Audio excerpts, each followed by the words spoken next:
Welcome to the All-22 review driven by AAA. I'm Fran Duffy, and the Eagles fall on the road to Minnesota. Very tough loss here to start a three-game road stretch. The Eagles drop to 3-3 on the season, but we do have a few plays to break down, some interesting highlights on both sides of the ball from this game. Let's start with a big play, a Carson Wentz touchdown down the field to Miles Sanders, and this is all about trying to find that matchup against a linebacker with Miles Sanders on Eric Kendricks, and it starts with this jet motion from Nelson Agholor coming from left to right. The other unique part about this is really fun is how the Eagles use both of their tight ends. You're lined up in a YY formation. YY just meaning that you've got two tight ends, two Y tight ends right on the line of scrimmage on a condensed look here on the right side. So when you've got those two athletic tight ends here, two guys that are versatile, that can get down the field and even be vertical stretch options for you down the field, that's where the Eagles can get creative, and that's exactly what you're going to see here. They're going to catch the Vikings in a form of man coverage, and really what you've got is you've got Dallas Goedert and Zach Ertz running vertically. That's Ertz running an over route. Here's Zach Ertz. He's going to run down the seam, and all that's meant to do is just take these two defenders from Minnesota and remove them from the picture. So if you just kind of remove those guys and say, okay, they're not going to be a factor on this play. Now, you're also going to have this jet sweep action from Nelson that I brought up earlier. That's also just going to serve as eye candy. Give the defense at the second and third level something to look at here in the backfield. Really what you're trying to do is you're trying to get Miles Sanders, the rookie running back, matched up one-on-one with the linebacker, Eric Kendricks. That's the matchup that you're trying to get here. So when you remove these two players, you have the jet sweep to hopefully kind of minimize the rush and pull away from anybody's eyes.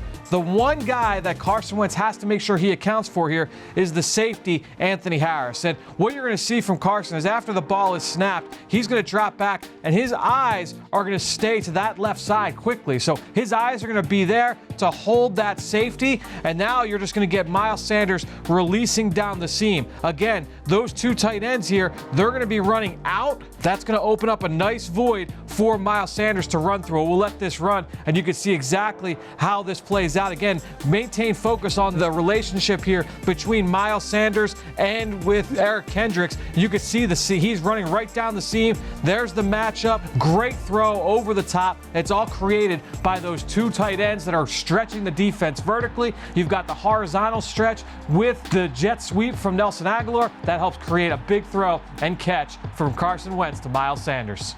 So after that Miles Sanders touchdown, we're going to get a big stop from the Eagles defense on the ensuing drive, a third down sack from Brandon Graham, and he's lined up right inside as a defensive tackle as a three technique. A three technique, all that is the player that's lined up between the offensive tackle and the guard. In that gap, that is a three technique, and that's where Brandon Graham is lined up here. Before we get into that, though, let's first look into what the offensive line is doing, because on the other side of Brandon Graham, you've got Fletcher Cox, and anytime you've got a player of 91's caliber, you're typically going to see offensive lines slide the protection that way, because you want to be able to help those guys with a line slide. All you're doing is going to ask all those linemen to worry about the player that's in their gap. So 56, the center, he's worried about whatever defender gets here. 78's worried about whatever defender's in this gap. 75 is worried about whatever player's in that gap. So now, the reason why it helps is now this offensive lineman, namely number 78, when he's blocking Fletcher Cox, a far superior talent, he doesn't have to worry about blocking this way and this way. Fletcher Cox doesn't have a two-way go. He only has to worry about blocking his outside shoulder. So that's why you slide protection towards a player like Fletcher Cox. The problem for Minnesota is this is a rookie center, Garrett Bradbury, and it looks like pre-snap there wasn't a communication as to which way the Eagles were going to slide, because, as I mentioned, you've got Brandon Graham here on the other side, and anytime you've got two defensive ends lined up next to each other like the Eagles have with Brandon Graham and Derek Barnett, there's all kinds of potential to run stunts and games, because you've got two athletic players that have the ability to do lots of different things mismatch-wise, and you don't necessarily like that. So to take that away, you would think they're going to slide protection that way. So that's the beauty of having a guy like Brandon Graham that can slide in, is now you're telling an offense to pick their poison from a protection standpoint. So we're going to let this run, and you're going to see Brandon Graham is going to get right by the left guard. 65, Pat Elflein, didn't even put up an effort. And you could see he's got his eyes still looking to the left. He thinks that he's just sliding this way because he's expecting the center, Garrett Bradbury, to be on his inside shoulder. He's not, because he's worried about number 91. So Fletcher Cox gets the quote-unquote double team on the slide protection. BG is going to come in perfectly clean, and we can let it run here. He gets home for the sack of Kirk Cousins, his 4th sack in 2 games, all 4 of which have come with him lined up inside. Big sack there for the Eagles in the second quarter. So the Eagles go into the locker room at halftime down by 2 scores, get the ball to start the third quarter, and they go on a 75-yard drive to bring this into a 1-score game. One of the biggest plays, a wheel route by Miles Sanders out of the backfield. And I want to show you exactly what happened here and how the Eagles got exactly what they were hoping from the Minnesota defense. Their Eagles are lined up in a 3-by-1 set where you've got 3 receivers to this side, and you've got 1 receiver to the boundary, okay? So they're the short side of the field. See that the Eagles are on the left hash. This is the short side of the field. Not as much room to be broken down here on the left side. So when you line up this way and you have Zach Ertz as your lone ISO receiver here to the 1 receiver side, and you've got a running back in the backfield, typically what you'll see, even if the rest of the defense is in zone coverage, which is what the Vikings are playing here, on this side you've got zone. Oftentimes what you'll see from the other side is man coverage. And so you've got one player manned up one-on-one with Zach Ertz here to the boundary, and that leaves your one-on-one there with Anthony Barr matched up with Miles Sanders. And the Eagles have a great beater of man coverage, a wheel route out of the backfield. Very tough to cover. All you've got here is a nice little hitch route, a little curl route from Zach Ertz on the boundary side, and you're going to run Miles Sanders right on the outside. Anthony Barr, if he takes 1 step up and tries to play through this, he's not going to make it. His only shot is at the snap of the ball to play over top of this route. That's the only way he's going to be able to cover Miles Sanders out of the backfield. So we're going to see this now, how it plays out. The ball snapped. Carson steps to his left.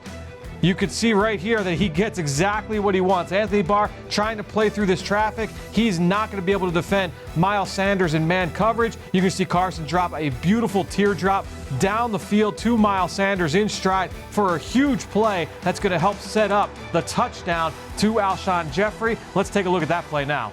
So Miles Sanders gets the Eagles inside the 5-yard line, and a couple plays later, they punch it in for a touchdown. And we're going to see here that the Eagles are in what's called an empty set, which means Carson Wentz is by himself in the backfield, and you've got everybody, all 5 receiving options, spread out across the width of the field. His first read on this play is going to be Zach Ertz, who's going to be running just a simple out route. The problem is that Minnesota, they're essentially double teaming Zach Ertz with these 2 defenders right here. If he runs outside, he's going to be the property of Harrison Smith, who's going to be able to take any outbreaking route away. Carson Wentz is going to see that, and he's going to have to move away from Zach Ertz. Let's go back over to the right side now, and you're going to see that the Eagles are running very popular concept, one that we've seen them run in years past. And you're going to see what's called a stick nod route from Dallas Goedert, and then a nice return route from Alshon Jeffery, where he's going to work upfield, come outside, and then run along the sideline almost into the void of Dallas Goedert's route. So